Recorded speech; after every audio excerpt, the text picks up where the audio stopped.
Before we start, I wanted to say thank you guys so much for all the support.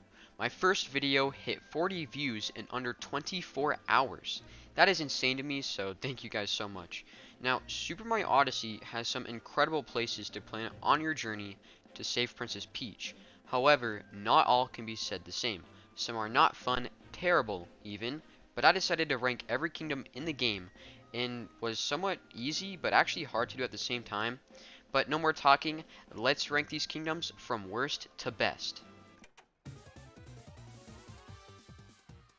When I first played Mario Odyssey and Cappy talked about getting more power moons to reach the dark side, I was pretty excited. But when I got there, I was extremely disappointed. The whole kingdom is just refights with the Brutals. We already fought them millions of times and the whole kingdom is doing it again. How lame. They're already the most boring fights in the whole game, and the kingdom is just that again. On the bright side, you do win a new outfit by beating it, but that's it.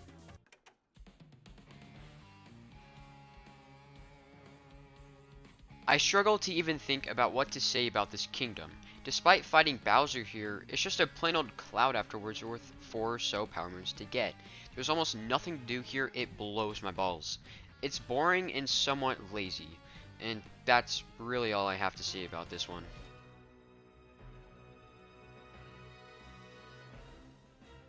This is the smallest kingdom in the game, but it's kind of unique. It reminds me a lot about Skyrim, and you even fight a dragon here, but that is it.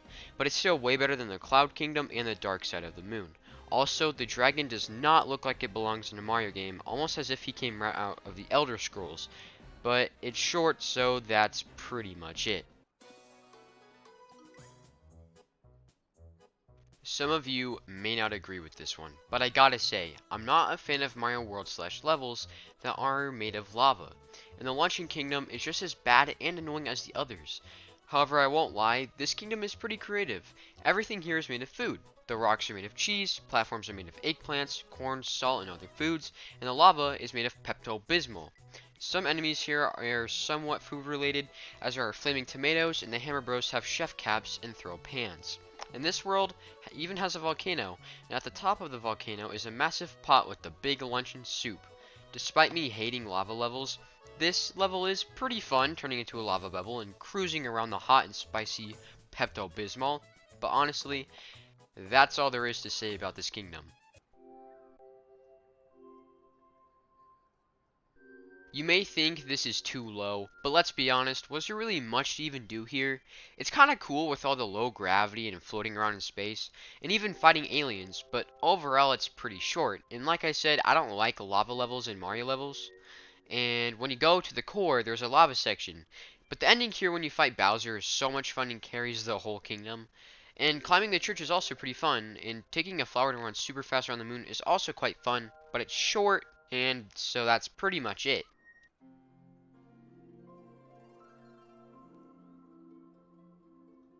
Now we're starting to get into the bigger kingdoms. Well, kinda. This game is a little water level, but it's nice and fast paced, as this time you get to swim using a fish.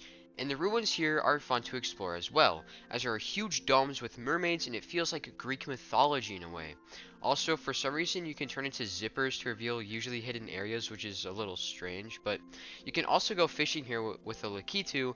It's very peaceful here with nice subtle music. Drowning yourselves in these obese mermaid boobs is also very fun. It's short and sweet. This kingdom is quite a mysterious one. There's no whereabouts here, and you crash land here later in the game. And it seems abandoned, but nonetheless, it's very fun here, but strange. There's weird bugs here trying to kill you. First off, one of the bugs have a striking resemblance of the Wigglers from the older Mario games, and one of the bugs straight up blows up and regrows out of the ground. This kingdom is a tropical island with tall trees to explore and a tall cliff to climb and find a weird lizard thing to soar across the island with. It's a strange place for sure, but also pretty fun.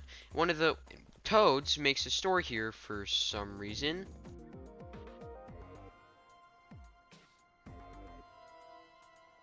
This kingdom is pretty much a champion's kingdom, as the darker side is just a place to complete tons of difficult tasks without dying, and if you do, you start at the very beginning.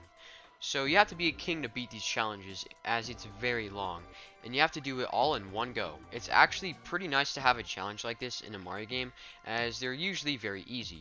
So having something to do in this game that actually pushes your limits is pretty nice, and once you have beaten it, you'll unlock a new outfit that turns Mario invisible. Why? I have no idea, but it gives reason to want to actually complete this challenge.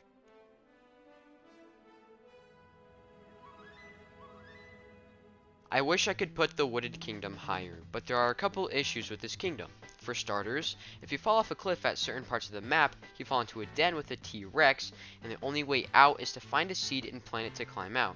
At first, this is pretty cool, but after falling like 5 other times, it just becomes so annoying. Like I'm just trying to get a power moon, and I fail, so I have to sit through the whole stupid section of the game just to climb out and have to find my way to the power moon all over again. It really pisses me off. I just want a power moon, but the game makes me have to bust my balls if I mess up a simple jump. Also, it's very empty in some parts, so they make a whole forest, and some parts there's just nothing to do in it. Despite all that, this is a very creative kingdom. In this forest, it's inhabited by robots with a huge factory made to make the forest beautiful, full of flowers. You even get to play as an onion here, which is pretty funny, and you can blow stuff up as a tank. But granted, this place is a little annoying, so that's why it's only at number 9.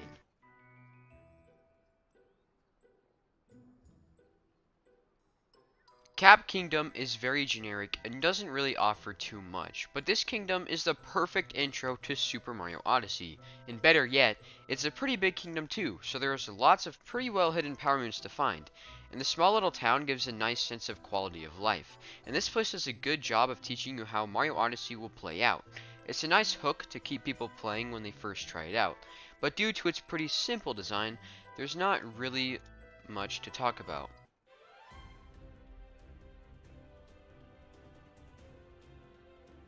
Now we're starting to get into the S tier territory. As the second stop in Mario Odyssey, it's pretty perfect in every way.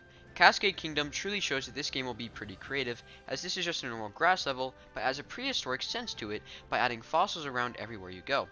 The waterfalls are surrounding it, and the fact that you can play as a T-Rex is also pretty cool. The music is loud and incredible here and gives a sense of pure excitement and joy, and it's the first place where you'll play in 2D sections, which was a nice surprise for my first time playing. And the views of this place surrounding it at high points are amazing. This place is just an incredible start to the story when first playing. The Snow Kingdom is pretty small, but it's very creative and fun too. At the beginning, you just have a somewhat icy but wet isle you walk on with fish and other secret levels, and for some reason penguins can fly here, but didn't think they could, but according to Nintendo they can. But it's not what's on the outside that matters, it's what's on the inside. And in the inside you have a little town called Shiveria with giant fluffy snowball things, with some challenges to complete to unlock the Giant Grand Prix, where you play as one of these silly creatures and you bounce to move across this snow race thing. It's actually very fun. Also, you can play as these weird cloud things and spew strong gusts of wind. Don't really know why they're here, but they are, so that's something. This is a small but amazing place, and I love coming back here every time I do another playthrough of this game.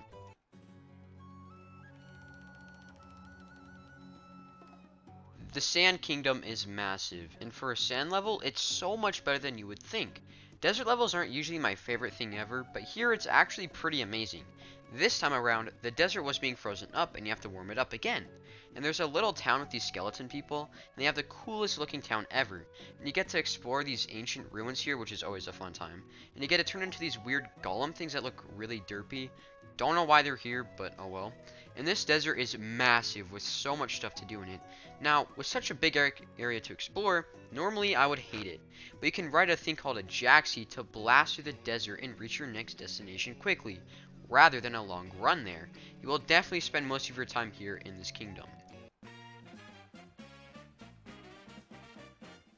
Some people were probably expecting the Metro Kingdom to be higher, but not for me. But it's still a fantastic kingdom with some of the funnest minigames ever, I suppose you call it that, as it highly works off of the quality of life, as you interact with the people of the city. You can go jump roping with some little girls. You can take a control of a human and ride an RC car. You can play with this little dog.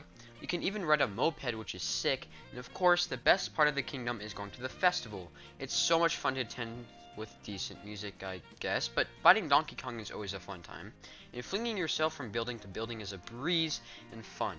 This place reminds me a lot of New York City in a way, and I can say that as I have been there, but still this kingdom couldn't compare to my top 3. The Mushroom Kingdom is one of my favorites because of how peaceful and relaxing it is. I love things in games where you can go to relax but also have some playability to it. And the Mushroom Kingdom is super creative as well. In Princess Peach's castle, it pays homage to the original Super Mario 64 castle, which is awesome. And you can even go to the back to find a nice garden with toads taking care of it, and even do missions to help them make it grow even more. On the way back, you have some peaceful falls with Goombas and apple trees, which are strangely beautiful. There's even a pool to find, and you can herd goats. And the best part is going on the roof to find and play as Yoshi. The whole kingdom is just pure relaxation and joy.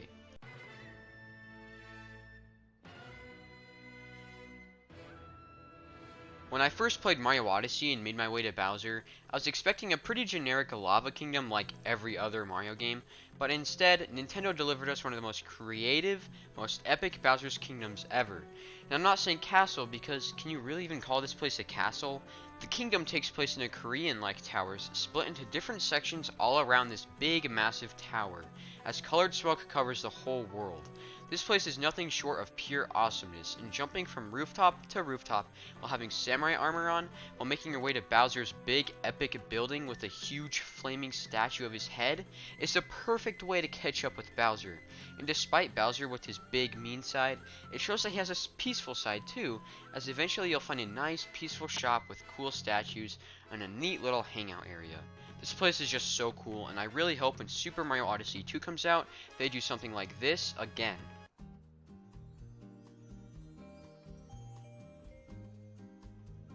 I said this in my last video, and I'll say it again. Beach themes are my favorite themes in any game ever, and the Seaside Kingdom gave me everything I ever wanted when I first played it. It's pure relaxation, perfect, and fun like it should be. If you want to just relax, awesome, because you can chill in the shade, chill with some snails, play volleyball with some snails, go explore some caves, turn into a fish and cruise around the ocean while exploring what the beach has to offer. You can even turn into some magic squid thingy and fly around, which is pretty fun and funny. You can sprint across water with some special flower, and the nice music plays in the background. This kingdom is the best I have ever seen. As you can see, it's the most enjoyable. Thanks to everybody who stayed in watching the video this far. And I wanted to say thanks again, as my first video did super well, and it hit 40 views in just under 24 hours, and now has around 50, 60 as of me making this outro. That's just crazy to me, and thank you all so much. Some of my opinions seen can be changed around a lot, so I would like to hear about your favorites and least favorites. And this video took me super long to make, so a comment, like, and subscribe would be great. So please, if you want, do so, as it helps me out a lot. But anyways, I have some other videos to work on, so I'm going to leave it at that. Thanks to you all, and I'll see you guys in the next video. Peace.